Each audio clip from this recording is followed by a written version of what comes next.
अस्सलाम वालेकुम वरहमतुल्लाहि वबरकातुहू। देखिए 3 नंबर की एक्सरसाइज लिखा हुआ है, मुतज़ाद लिखिए, उल्टे अल्फाज लिखिए। नेक, बद, ज़िल्लत, इज़्ज़त, नाफरमान, फरमाबरदार, मुफलिस, गनी। नेक, बद, ज़िल्लत, इज़्ज़त, नाफरमान, फरमाबरदार, मुफलिस, गनी। उसके बाद समझिए और लिखिए। उर्दू में कुछ ऐसे अल्फाज होते हैं जो लिखने के एतबार से एक जैसे होते हैं, मानी के लिहाज से अलग होते हैं। इन अल्फाज को जुमलों में इस तरह इस्तेमाल कीजिए कि उनके मानी वाज़ेह हो जाएं। देखिए पहला है कसम, गैरुल्लाह की कसम खाना गुनाह अजीम है। अब ये देखिए किस्म हो गया, शिर्क की 2 किस्में हैं, शिर्क की 2 किस्में हैं। देखिए ये है दूर, हामिद के नानी का घर उसके घर से बहुत दूर है। अब ये हो गया दौर, ये दौर बहुत ही पुरफतन दौर है। सर्फ, हमें बेजा पैसों को सर्फ नहीं करना चाहिए।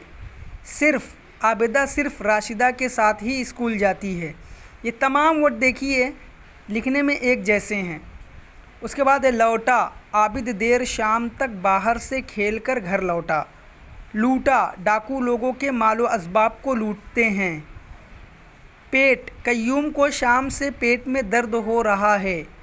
पीट, अब्दुल्ला ने चोरी की जिसकी वजह से उसके वालिद ने उसे पीटा। ये तमाम वर्ड्स लिखने में एक तरह के, देखिए कसम और किस्म दोनों एक जैसे हैं लिखने में, लेकिन अगर काफ पे ज़बर है और काफ के नीचे ज़ेर है तो दोनों लिखने में एक जैसे होने के बावजूद माना में मुख्तलिफ हैं। देखिए ये काफ पे ज़बर है तो गैरुल्लाह की कसम खाना गुनाह अजीम है। अगर काफ पे ज़ेर है तो शिर्क की 2 किस्में हैं, है ना, दोनों लिखने में एक जैसे हैं। फिर उसके बाद है दूर, हामिद के नानी का घर उसके घर से बहुत दूर है। अब ये देखिए दाल पे ज़बर आ गया दौर, ये दौर बहुत ही पुरफतन दौर है। सर्फ, हमें बेजा पैसों को सर्फ नहीं करना चाहिए।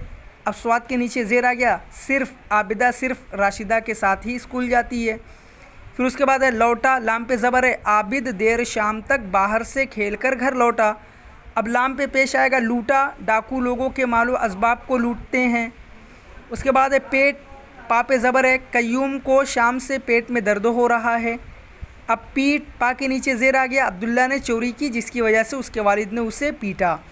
आप ये दोनों एक्सरसाइज बुक में करिए और दोनों की फ़ोटो क्लिक करके हमें सेंड करिए।